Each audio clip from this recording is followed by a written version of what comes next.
Assalamualaikum warahmatullahi wabarakatuh. Wilujeng enjing, anak ibu anu soleh-solehah. Kumaha kabarna? Mugia sing rehatnya.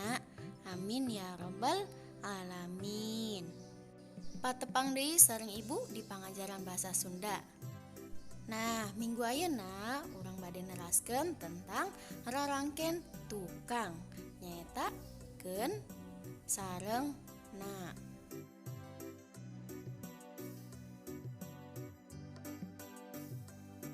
Rarangken tukang keun miboga kagunaan pikeun ngawangun kecap pagawean anu hartina nitah. Rarangken tukang teh nyaeta imbuhan belakang yang memiliki kegunaan sebagai kata perintah. Apa saja contohnya, yaitu siapkeun, lempangkeun, alungkeun, jeung sajabana. Pek titeunan contoh kalimah di handap ieu. Siapkeun, contoh kalimahna pek siapkeun buku jeung alat tulisna. Contoh nu kadua, lempangkeun, contoh kalimatna lempangkeun sukuna.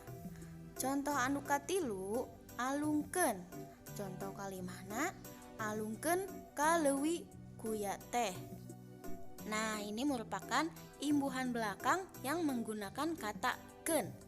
Contoh kalimatnya, yang pertama siapkeun, artinya siapkan kalau dalam bahasa Indonesia. Contoh kalimatnya yaitu pek siapkeun buku jeung alat tulisna. Jadi siapkan buku dan alat tulisnya. Dan begitupun contoh untuk kalimat yang lainnya yang menggunakan kata imbuhan belakang keun. Nah, nu salajengna nyaeta rarangken tukangna. Nah, yang selanjutnya yaitu imbuhan belakang yang menggunakan contoh kata na. Sekarang kita simak ya contohnya kata imbuhan belakang yang menggunakan kata na. Contoh anu kahiji nyaeta barang nu hartina milik atau bobogoan.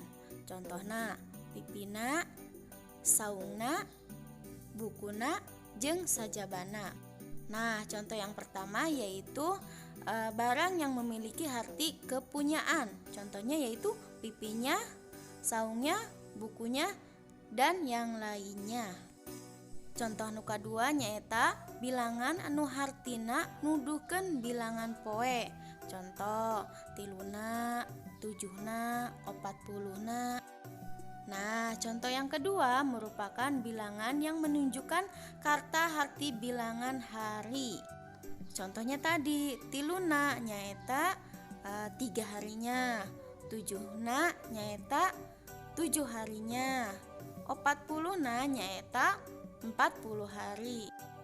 Tah eta mangrupakeun rarangken tukang atau kata imbuhan belakang yang menggunakan contoh kata na. Nah, anak-anak, rarangken tukangna bisa robah jadi nana lamun panggih jeung kecap asal anungan boga 2 suku kata atau enggang.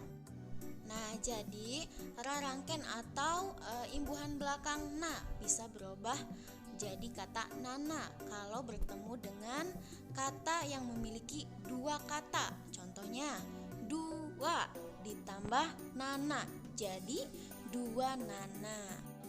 Terus nu salajengna rarangken tukangna oge bisa robah jadi ana lamun ditangtukeun jeung kecap rundayan anu ngabogaan akhiran eun jeung an. Jadi rarangken tukangna bisa berubah jadi ana kalau digabungkan dengan kata kecap rundayan yang memiliki akhiran eun dan an. Tingali contoh di handap ieu. Anu kahiji nyaeta hareupeun ditambah na, dibacana jadi hareupeunana. Sagigireun ditambah na, dibacana jadina sagigireunana. Nah, anak-anak, jadi rarangken tukangna mangrupakeun salah sahiji rarangken tukang pikeun ngawangun kecap-kecap rundayan dina bahasa Sunda secara umum. Nah, jadi imbuhan belakang merupakan salah satu imbuhan belakang yang menggunakan bahasa Sunda secara umum yang memiliki kata sifat, pekerjaan, dan bilangan. Nah, anak-anak, itulah sedikit penjelasan tentang imbuhan belakang yang memiliki kata ken dan na. Ibu ucapkan hatur nuhun, parantos nyimak, semoga bermanfaat. Wassalamualaikum warahmatullahi wabarakatuh.